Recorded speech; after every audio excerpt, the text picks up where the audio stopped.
Yet another loot of India's natural resources has been unearthed. In fact, this time around, the loss is pegged over 16,000 crore rupees. So that is huge at this point of time. A massive illegal granite mining scam has been unearthed in Tamil Nadu's Madurai district. 175 granite quarries being raided by the district officials for the second day running. The scam was brought to light by the former district collector of Madurai, who was eventually transferred. Well, that had to happen, but his successor has taken note of the report he submitted to the state government and has ordered the raids. The report named 3 granite companies, including one owned by the son of the Union Chemical and Fertilizers Minister, Melur. Now, Headlines Today has obtained exclusive video footage of this rampant illegal mining that is happening in these quarries. The video was taken with the Revenue Department officials and has been attached as evidence along with the report filed by the former district collector. 15 teams are conducting raids that will last for about a week. The scam is likely to be bigger than the illegal iron ore mining scam involving the Reddy brothers. Alright, Shabir now joins us for more on this. Shabir, just take us through the details. A week-long raid and someone somewhere down the line actually being serious to bring this scam to light. Will that happen? Or I obviously understand powers that we will try to hamper the probe. How do we know that the investigation will actually be allowed to proceed for a week and the scam results will actually come out?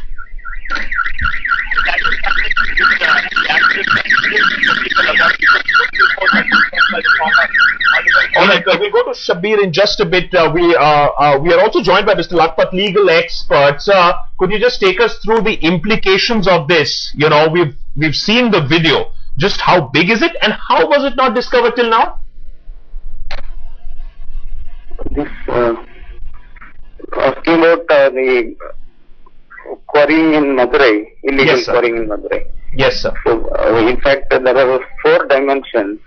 One is earlier one, Mr. Murugesan, he filed a petition before the High Court, and Justice K. Chandru had ordered an elaborate inquiry into the allegations, because what he complained was there was large-scale export from Tuticorin port of granites, but they are not paid the equal seigniorage fee to the government. Whatever they have exported, it was not in fact reported to the government. That was the content of his order. Another fact is that the government mainly they are getting contract with the Tamil Nadu Minerals Corporation, and they in turn they give it to the private contractors in the name of raising contract. They're a large scale illegality, because even if they are given permission for excavating 1,000 square meters, at least 10 times more will be excavated. Sir, given the sort of details that we're talking about, the kind of details that Headlines Today is sharing with our viewers, in your legal expertise area, can you take us through what exactly can happen from here on? Given the fact that all these details are now out in the open, how can we expect the case to move forward? How should things be moving?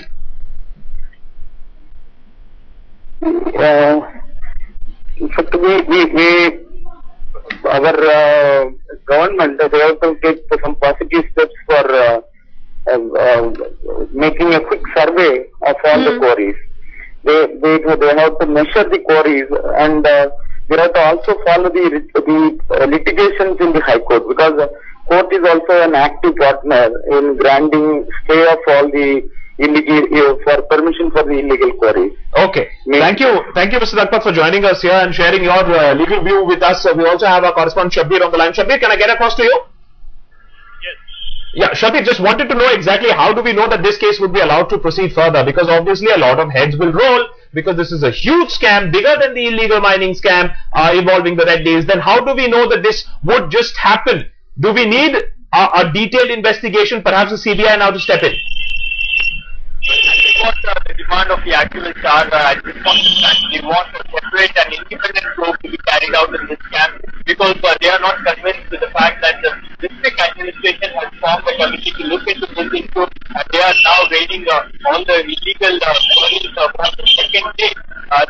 The activists, the anti-corruption activists, and the environment activists have simply not convinced with the fact a committee will be probing into it, because they want any central agency to directly get into it and find out what has been happening. Right, in this particular report that was sent by Madurai collector, he said that there is a serious nexus between the local officials and the And how is this nexus actually going to be investigated? That's the big question that needs to get answered. How are we expecting the investigations to get to the next stage?